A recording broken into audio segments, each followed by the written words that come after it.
When the Beatles dropped Sgt. Pepper's Lonely Hearts Club Band in 1967, it wasn't just a groundbreaking album, it was a visual feast. The cover art, designed by Peter Blake, showed the Fab Four alongside their idols, but notably absent was Elvis Presley. Why leave out the king of rock and roll? The story goes that Blake deliberately excluded Elvis because he felt the king didn't belong among those iconic figures after seeing his films. Blake wasn't alone in his opinion. Elvis himself had a take on Elvis Monthly, a magazine dedicated to his life, refusing to let his image be used without a hefty fee and some creative control, something Colonel Parker, his manager, likely would have fought hard to avoid.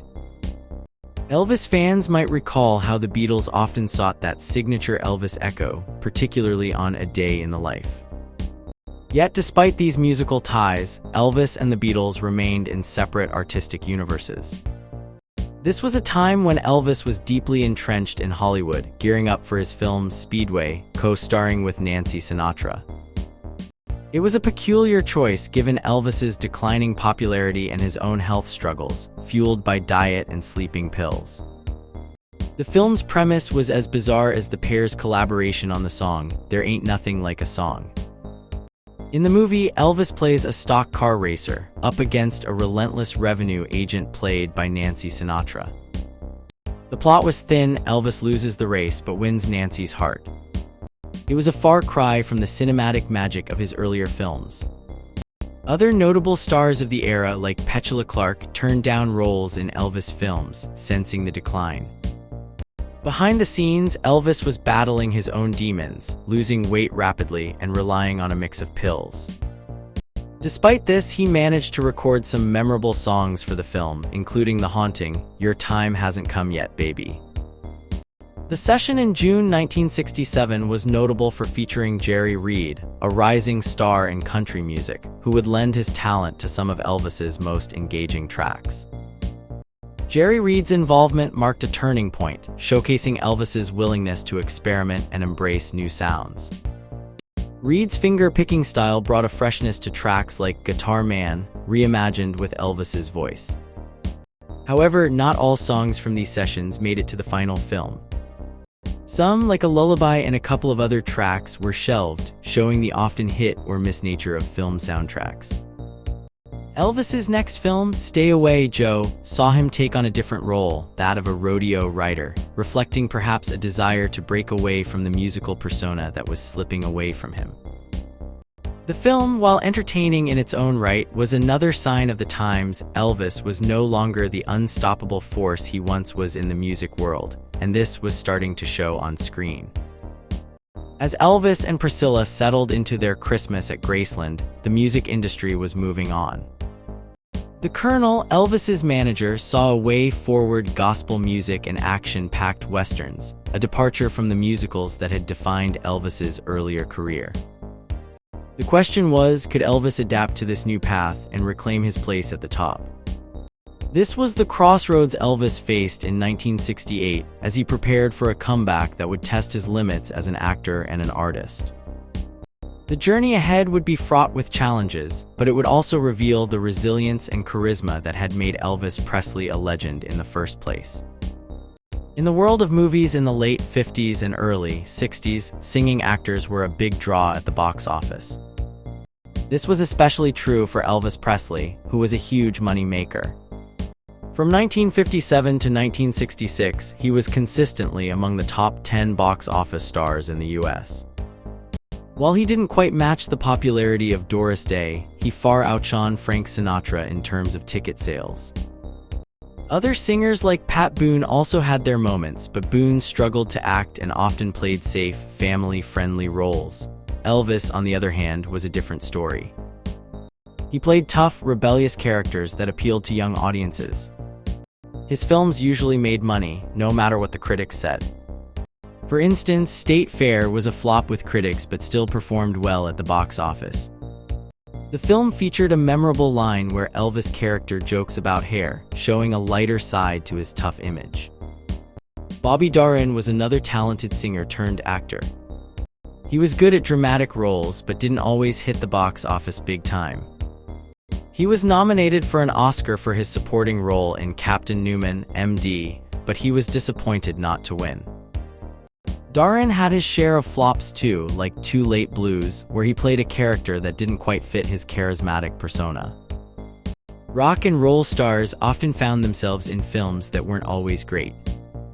For example, Roy Orbison, despite writing his own songs, was terrible at acting, and his film The Fastest Guitar Alive suffered because of it. Conway Twitty starred in Platinum High School, a film so bad that even the actor who played the villain thought his performance was the best among the cast.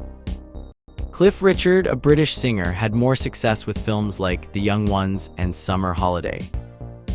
These movies were well made and gave him a chance to show his acting skills. The Young Ones was particularly successful, thanks to Cliff's charismatic performance and a decent budget. Anthony Newley was a talented but polarizing performer. He was good in roles like Idol on Parade, where he played a pop star conscripted into the army. However, his strong personality didn't sit well with everyone. Adam Faith was another actor-singer who did well in films like Beat Girl and Never Let Go. He later shifted his focus to stage productions and TV shows. These singers turned actors faced challenges that were different from traditional actors. They had to balance their music careers with acting roles, often playing characters that fit their public personas. While they had their successes like Elvis, they also had their share of flops.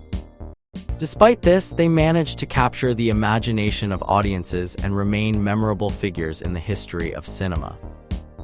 Elvis Presley's journey in films was like a roller coaster ride. At first, he seemed to have it all: talent, looks, and a voice that could charm anyone. But as time went on, the movies he was in didn't do him justice. People who write about movies, called reviewers, often gave his films bad reviews. They thought pop stars like Elvis didn't belong in movies, believing he was just there for the music. One review even joked that Elvis should get an award for the worst supporting actor, which was unfair. Another critic called a singer friend of Elvis's hopelessly hammy, meaning he was too dramatic, and accused him of getting the role because of who his daddy was. But Elvis wasn't one to take criticism lying down. He confronted that critic, Tommy Sands, which shows he wasn't afraid to stand up for himself. The Beatles, another huge music act, had a different story. Their movies, especially A Hard Day's Night, were generally liked because they stayed true to being musicians. However, their later films like Help and Magical Mystery Tour were more like silly shows than serious movies. John Lennon did okay in a war movie, but Ringo Starr was the only Beatle who kept appearing in films. Other singers like Bob Dylan and Mick Jagger had mixed success in films. Dylan wrote music for Pat Garrett and Billy the Kid, a great western, but didn't have much to do in the film. Mick Jagger, on the other hand, messed up his role in End Kelly, but shone in Performance, where he played a version of himself. Paul Simon and Art Garfunkel had smaller roles in successful movies like Annie Hall and Carnal Knowledge, but neither was really meant to be a leading man. Johnny Hallyday, a French singer, surprised everyone with a great performance in a French film about a bank robbery. Barbra Streisand, who had a long career in both music and acting, learned to pick her projects wisely, unlike Elvis, who sometimes seemed to just go along with things. David Bowie, however, was a different story. He used his films to enhance his unique music and acting style. He was brave enough to take on challenging roles and let each role be special, showing true confidence.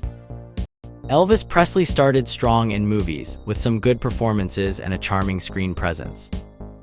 But from around 1962, his films became less interesting.